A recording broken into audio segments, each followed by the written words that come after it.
Bonjour à tous et bienvenue sur la chaîne Les Instruits, ravi de vous retrouver dans cette nouvelle vidéo pour le tutoriel de LibreOffice Base. Donc la dernière fois nous avons vu comment créer des formulaires dans notre base de données. Aujourd'hui nous allons attaquer la deuxième partie qui concerne la création de formulaires où on va rentrer un peu plus dans les détails. On va voir notamment comment créer des sous-formulaires et comment personnaliser la mise en page, enfin l'apparence si vous voulez de vos formulaires. Alors, je vais reprendre ma précédente base de données qui était la base carnet d'adresses. Voilà.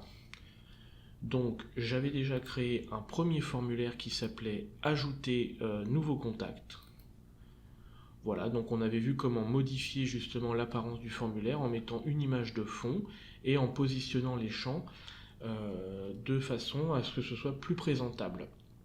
Alors, je vais vous montrer comment créer un sous-formulaire sur un formulaire déjà, enfin sur un nouveau formulaire que l'on va créer, mais on aurait pu aussi ajouter un sous-formulaire sur un formulaire déjà existant.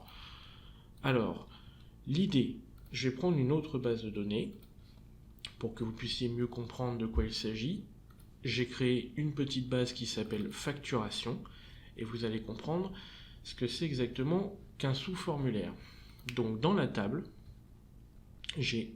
dans ma base, j'ai deux tables, donc la table Tes clients, la table Tes factures. Alors ma table Tes clients, elle est comme ceci, donc elle stocke la liste des clients de ma base, voilà, avec le numéro client, le nom, le prénom, l'adresse, code postal, la ville, le numéro de téléphone.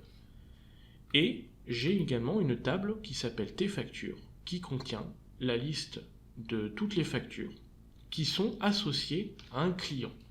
Si je prends les relations de table, donc je vais dans Outils, Relations, on voit bien que ma table Tes clients, ici, est liée à la table Tes factures. En fait, pour chaque facture, il y a un client qui est associé à celle-ci. Donc là, en l'occurrence, c'est le champ ref client qui fait la liaison avec la clé primaire de la table qui s'appelle numéro client.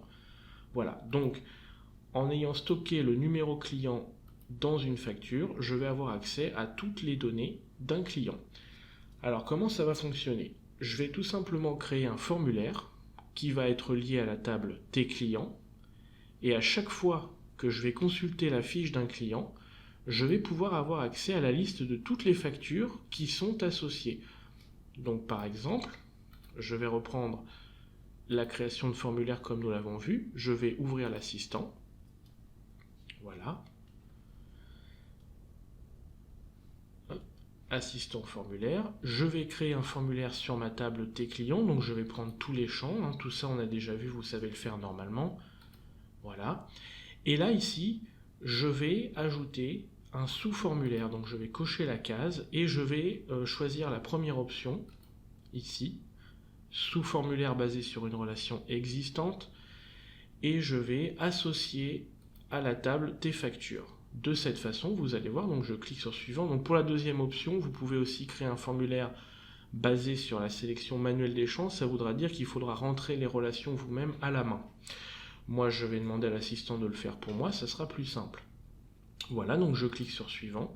Et maintenant, je vais devoir choisir les champs de ma table Tes factures, cette fois que je veux garder. Moi, je vais tous les prendre, comme ça ce sera plus simple. Voilà, donc je les bascule dans la colonne de droite. Et je clique sur suivant. Et maintenant, regardez, vous voyez, vous avez deux blocs sur le formulaire. Vous avez le premier ici qui est lié à la table Tes clients et le deuxième qui est le sous-formulaire qui est lié à la table Tes factures. Donc, je vais d'abord commencer par positionner les champs de ma table Tes clients, donc du formulaire principal. Vous voyez, si je change la disposition, ça me change le bloc du haut. Donc, je vais laisser par exemple les étiquettes comme ceci, et pour le sous-formulaire, je vais garder ce format feuille de données. Je clique sur suivant, voilà, donc le formulaire doit afficher toutes les données, voilà, je vais rester ici, je vais essayer de modifier un petit peu l'apparence de mes champs, voilà, très bien, suivant, je vais appeler mon formulaire client, hop, voilà, et je clique sur terminer. Et maintenant, regardez ce qui se passe. En fait, quand je suis sur un client, j'ai toutes les factures qui s'affichent en bas ici, dans le sous-formulaire, toutes les factures associées. Là, je suis sur le client 10 001, pardon. Donc le client s'appelle Albert Martin. Si je vais sur le client suivant, donc ici je passe à l'enregistrement suivant, je suis sur le client 10 002 qui s'appelle Sylvain Mercier, et là j'ai également les factures associées. Et vous voyez, à chaque fois on voit toutes les factures qui sont associées à ce client. Donc là, sur le premier client, j'ai 3 factures qui sont associées, donc en langage LibreOffice Base, on va dire que j'ai 3 enregistrements dans la table Tes factures qui sont associés à un enregistrement de la table Tes clients. Et ici, voilà, c'est exactement pareil, donc j'ai mon deuxième client avec une facture qui est associée. Et en faisant ça, du coup, vous pouvez avoir accès à tout un tas d'informations. C'est tout l'intérêt de faire des relations dans vos tables, comme je vous l'avais expliqué au début. Donc là, au moins, vous voyez vraiment toute l'utilité des relations de table. Vous pouvez sur un même formulaire afficher différentes données. Vous pouvez lier votre formulaire à une table, mais à l'aide des sous-formulaires, vous pouvez faire apparaître les données de plusieurs tables en même temps. Et grâce aux relations, vous avez le lien entre toutes les données. Si par exemple, je mettais à jour les informations de mon client, eh bien, la liaison, on va dire la mise à jour, pardon, se ferait également sur les enregistrements des tables qui sont liées. Voilà tout l'intérêt des bases de données. Donc ça, c'était pour la partie sous-formulaire. Quand vous êtes en mode édition dans votre formulaire, donc si je vais sur client éditer le formulaire, vous pouvez gérer à la fois la mise en page de votre sous-formulaire et également du formulaire principal. Voilà, donc toutes les données, le bloc du haut, encore une fois, est lié à la table Tes clients, on est sur le formulaire principal et là on est sur un sous-formulaire. Voilà, donc les données, bien sûr, ne peuvent fonctionner simultanément sur un formulaire que si vous avez créé des relations. Donc au préalable, j'avais créé ma relation entre les deux tables, avec la clé primaire et la clé étrangère sur ma table Tes factures. Voilà, tout simplement. Donc ça, c'était pour la partie sous-formulaire. Vous voyez, c'est très simple. L'assistant est quand même pas mal fichu pour ce genre de choses. Donc on s'y retrouve assez facilement. Maintenant, je vais vous montrer un petit peu plus en détail comment personnaliser vos formulaires. Donc je vais créer un formulaire en mode ébauche cette fois-ci. Donc vous voyez, ça se présente sous une page vierge. Je vais ajouter une image en arrière-plan. Donc ça, on l'avait vu dans la vidéo précédente. Vous savez le faire normalement. Donc on va dans Format style de page. Et ici dans Bitmap, je vais rajouter une image d'arrière-plan. Voilà, comme ceci. Hop. Je vais étirer la photo, appliquer, voilà. Alors tout de suite, avant de faire la moindre modification, je vais enregistrer mon formulaire, je vais lui donner un nom, donc je vais l'appeler mon formulaire, voilà, tout simplement. C'est juste pour les besoins du tutoriel, je ne m'en servirai pas par la suite, mais c'est pour vous montrer un petit peu toutes les possibilités qu'il peut y avoir avec un formulaire. Donc ici sur la gauche, vous avez la barre de tous les objets du formulaire. Donc par exemple, vous pouvez créer ce qu'on appelle des étiquettes. Vous voyez, c'est ce petit symbole ici. Alors les étiquettes, en fait, ce sont tout simplement des zones de texte. Donc vous glissez avec le clic gauche de la souris pour dessiner votre étiquette. Voilà, et là vous avez une étiquette avec du texte dedans. Alors ça peut vous servir pour faire des titres, pour ajouter des informations à côté de vos champs, pour avoir des précisions, etc. Donc en double-cliquant dessus, vous allez accéder aux propriétés de cet objet. Voilà, et vous pouvez par exemple changer le nom ici. Donc je vais mettre mon titre. Allez, voilà, je clique sur Entrée et là vous voyez que le texte a changé ici. Je peux changer si je veux la couleur d'arrière-plan. Voilà, donc couleur d'arrière-plan, je peux mettre par exemple du blanc. Voilà, je peux mettre une bordure autour. Voilà, j'ai un trait noir qui est dessiné autour de mon étiquette.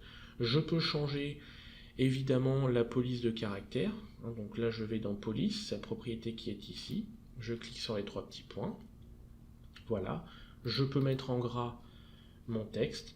Je peux augmenter la taille. Alors par exemple je vais mettre 24. Hop. Dans effet de caractère, je vais pouvoir changer la couleur. Donc si par exemple je veux mettre du rouge par exemple, voilà, je clique sur OK et là, mon étiquette a pris tout le formatage que je lui ai attribué. Alors il y a plein d'autres possibilités, après à vous de tester, hein. De toute façon c'est assez parlant. La ligne activée, si vous la désactivez, du coup votre étiquette ne sera plus visible, ne sera plus, pardon, vous ne pourrez pas la sélectionner, donc si vous voulez sélectionner le texte pour pouvoir faire un copier-coller, vous ne pourrez pas. L'étiquette visible permet de faire disparaître, de ne pas faire apparaître justement l'étiquette, donc quand vous allez ouvrir le formulaire, l'étiquette ne sera pas visible. Voilà. Imprimable pour pouvoir l'imprimer si vous faites une impression, etc., etc. Donc là, vous accédez aux propriétés de votre étiquette et vous pouvez positionner où vous voulez. Ensuite, vous avez ce qu'on appelle les zones de texte. Donc ce sont tout simplement ce qu'on appelle les zones de texte, ce sont des champs. Voilà. Donc par exemple, je vais enregistrer mon formulaire. Vous allez voir la différence. Je vais le rouvrir. Et là, vous voyez, en fait, donc l'étiquette, comme je vous disais, c'est tout simplement un cadre dans lequel j'ai mis du texte, hein, donc on ne peut rien en faire. Et la zone de texte, en fait, c'est un champ. Vous voyez, vous pouvez écrire du texte dedans au clavier. Vos utilisateurs, à l'ouverture du formulaire, pourront inscrire du texte dans cet espace. Voilà, ça c'est pour la zone de texte. Ensuite, vous avez tout un tas d'autres éléments, donc par exemple des cases à cocher, hein, des boutons radio. Vous pouvez rajouter tout ce qui vous intéresse, des boutons, voilà, par exemple. Pareil, en double-cliquant dessus, vous accédez aux propriétés de l'élément. Vous pouvez changer le texte, mon bouton, voilà. Vous pouvez le positionner où vous voulez. Et en fait, vous créez vos formulaires de cette manière-là, en ajoutant des objets, en modifiant la position et la taille des différents objets pour faire apparaître quelque chose de propre. Voilà. Et en faisant cela, vous avez la possibilité de pouvoir créer des formulaires qui vont être assez intuitifs et qui vont donner un meilleur confort à vos utilisateurs. Voilà. Alors, il faut savoir que au fur et à mesure que vous créez des objets, vous allez pouvoir accéder à la liste de tout ce que vous avez créé en passant par ici. Vous voyez, vous avez un petit bouton en bas. Donc ça, c'est la barre d'ébauche de formulaire. Et ici, vous avez un bouton qui s'appelle navigateur de formulaire. Et si vous cliquez dessus, vous avez en fait la liste de tous les objets que vous avez créés. Vous voyez, donc là, le premier objet que j'avais créé, c'était mon étiquette. Si je clique dessus, vous voyez, mon étiquette ici est sélectionnée. Hop. Et je peux sélectionner tous les éléments de cette façon-là. Voilà. Si vous supprimez, par exemple, je veux supprimer le bouton ici, donc je me place sur l'objet bouton qui est là. Clic droit, supprimer. Et ça le supprime, tout simplement. Alors je peux également créer des zones de liste déroulantes, par exemple ici, donc je clique, je dessine ma liste, et là je vais pouvoir, donc la liste en fait ça va être sur un champ particulier d'une table, je vais pouvoir avoir plusieurs données, demander à l'utilisateur de sélectionner la donnée en fonction d'un champ. Alors par exemple, je peux lier cette zone de liste à la table T client, et je vais demander en fait à afficher la liste de toutes les valeurs contenues dans le champ nom. Voilà, donc je clique sur nom, suivant. Alors là je vais mettre nom à chaque fois. C'est en fait si vous avez plusieurs tables, mais là j'en ai qu'une, donc ça sert à rien. Là je remets la même chose à chaque fois. Je clique sur terminer. Et si j'ouvre le formulaire, vous voyez, je le rouvre, voilà, en mode lecture. Et là vous avez une zone de liste avec la liste de tous les clients, les noms des clients, donc toutes les valeurs du champ nom de ma table T client. Là j'en ai que 2 puisque dans ma table T client je n'ai que 2 noms. Voilà, donc là en faisant ça il m'a listé toutes les valeurs du champ nom ici de toute la colonne. Donc j'en ai que 2. Donc ça peut être utile par exemple si vous ne voulez pas que les utilisateurs rentrent les données à la main, vous pouvez créer des zones de liste, il aura juste à sélectionner en déroulant la petite liste à l'aide de la flèche ici. Voilà. Donc, pour reprendre, je retourne dans mon formulaire, voilà. Donc là, vous avez également la possibilité de créer, si vous voulez, des images, par exemple. Vous pouvez insérer des images, vous tracez un cadre, voilà, et vous pouvez aller chercher, en double-cliquant dessus, une image. Donc par exemple, il suffit de prendre la source de données ici, dans Images, et là, je vais aller chercher mon image. Je vais reprendre ma petite montagne de la vidéo précédente. Voilà. Et là, dans mon encadré, j'ai une image qui se charge. Hop, je vais retourner en mode lecture. Voilà. Alors maintenant, je vais vous montrer également comment rendre votre formulaire un petit peu plus présentable au niveau de la fenêtre, si vous regardez bien. Au niveau du formulaire, vous avez tout un tas de menus, c'est pas très joli.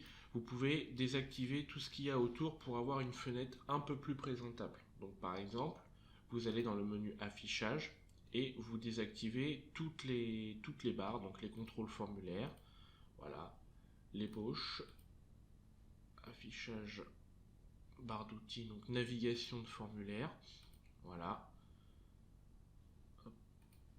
Voilà, vous pouvez faire des formulaires comme ceci. Là, vous voyez la fenêtre, il n'y a plus rien autour. C'est simple, c'est juste une fenêtre avec la barre des menus et la petite croix pour fermer. Voilà, vous voyez, c'est quand même plus présentable. Ça évite justement d'avoir tout un tas de boutons partout qui pourraient perturber vos utilisateurs. Alors, il ne faut le faire que sur des formulaires qui ne sont pas destinés à contenir des enregistrements. Parce que là, vous voyez, par exemple, si vous avez un formulaire lié à une table et que vous avez plusieurs enregistrements dessus, pour pouvoir défiler, il vous faut la barre du bas. Donc là, du coup, je ne pourrais pas le faire en étant comme ça. Donc il faudra juste penser à rajouter la barre de contrôle de formulaire. Non, c'est pas celle-ci, pardon. Hop, c'est la barre navigation de formulaire. Voilà, juste celle-ci. Laissez juste la barre ici pour pouvoir naviguer entre les enregistrements. Voilà, vous pouvez également réduire la taille du formulaire. Donc il vous suffit d'aller en mode édition, clic droit éditer. Voilà. Et voilà, vous pouvez réduire la fenêtre comme ceci. Voilà. Ensuite, vous enregistrez. Et là, quand vous ouvrez, le formulaire garde la taille que vous lui avez affectée. Voilà, tout simplement. Et pour terminer, donc, je vais vous montrer une dernière fonctionnalité. Vous allez voir qu'il est possible d'exporter des formulaires pour pouvoir utiliser votre base de données sans avoir à ouvrir LibreOffice Base. Alors, je vais reprendre une autre base de données. Voilà, je vais reprendre ma base carnet d'adresses. Voilà, hop. Et là, je vais ouvrir mon formulaire Ajouter contact, donc celui qu'on avait fait dans la précédente vidéo. Alors, lorsque le formulaire est ouvert, vous allez sur Fichier, enregistrer la copie sous. Voilà. Et là, je vais enregistrer mon formulaire en format ODF sur mon bureau. Alors, je vais garder le nom carnet d'adresse et je clique sur Enregistrer. Et là, maintenant, je vais fermer ma base de données. Voilà. Et vous voyez, mon formulaire est ici. Alors, il est en format LibreOffice Writer. Si vous vous souvenez, je vous avais bien expliqué dans la première vidéo que dans la suite LibreOffice, il y avait plusieurs outils, donc LibreOffice Base, et d'autres outils comme LibreOffice Writer, Calc, Impress, Math, etc. LibreOffice Writer, c'est l'équivalent de Word dans la suite LibreOffice. Alors, il faut savoir que lorsque vous créez un formulaire, en fait, le formulaire est créé avec LibreOffice Writer. Voilà, c'est pas avec LibreOffice Base. Donc c'est normal que vous l'avez dans ce format-là. Je vais double-cliquer dessus. Et là, vous allez voir. Hop. Donc j'ai mon formulaire qui s'ouvre dans LibreOffice Writer. Et là, vous voyez que LibreOffice Base n'est pas du tout ouvert. On a juste le formulaire. Donc je vais vous montrer comment, depuis ce formulaire-là, vous pouvez enregistrer des données dans votre base. Donc vous allez dans Édition, changer de base de données. Voilà. Et là, il suffit d'aller chercher votre base de données. Donc moi, elle est ici. Si elle n'y est pas, vous allez dans Parcourir et vous allez chercher le fichier de la base de données. Donc je vais dans Carnet d'adresse et donc le formulaire est lié à la base Tes contacts. Donc je clique dessus et je fais Définir.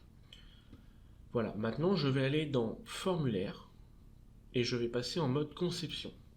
De cette façon, je vais pouvoir retourner dans Formulaire à nouveau et je vais aller dans Propriétés du formulaire. Et là, dans Source de données, ici, je vais sélectionner Carnet d'adresse. La table, donc je vais les laisser sur Table. Et dans Contenu, je vais choisir la table Tes contacts. Voilà. Maintenant, c'est bon, je quitte. Hop, j'enregistre. Je repasse en mode normal, donc j'enlève le mode conception. Voilà. Alors, et voilà. Là, il est activé. Et là, vous voyez, regardez, il s'est connecté à la base de données. J'ai le champ ID qui s'est connecté au champ ID de ma table T-Contact. Et si je rentre des informations, alors par exemple, je vais l'appeler machin, truc, adresse 1 rue des machins, voilà, 76 000 Rouen, téléphone 01, hop, on va mettre n'importe quoi, hein. Je mets pas d'adresse mail, pas de photo, j'enregistre, je quitte mon formulaire. Alors, voulez-vous enregistrer? Oui, enregistrer, voilà. Et là maintenant, regardez, si je retourne dans ma base carnet d'adresses, voilà, oui. Je vais dans ma table des contacts, et là vous voyez que l'enregistrement a bien été pris en compte dans ma table. Vous voyez, sans avoir ouvert LibreOffice Base, j'ai pu enregistrer justement des informations en exportant un formulaire. Donc c'est pratique pour éviter que vos utilisateurs n'aient à ouvrir la base ce qui pourrait avoir pour conséquence de faire un peu n'importe quoi. Vous pouvez simplement exporter les formulaires et que vos utilisateurs travaillent dessus sans avoir ouvert la base. Donc ça peut être une sécurité supplémentaire. Voilà, tout simplement. Donc ça sera tout pour cette vidéo. Je vous donne rendez-vous dans la prochaine vidéo où on commencera à voir les requêtes en mode SQL. Voilà.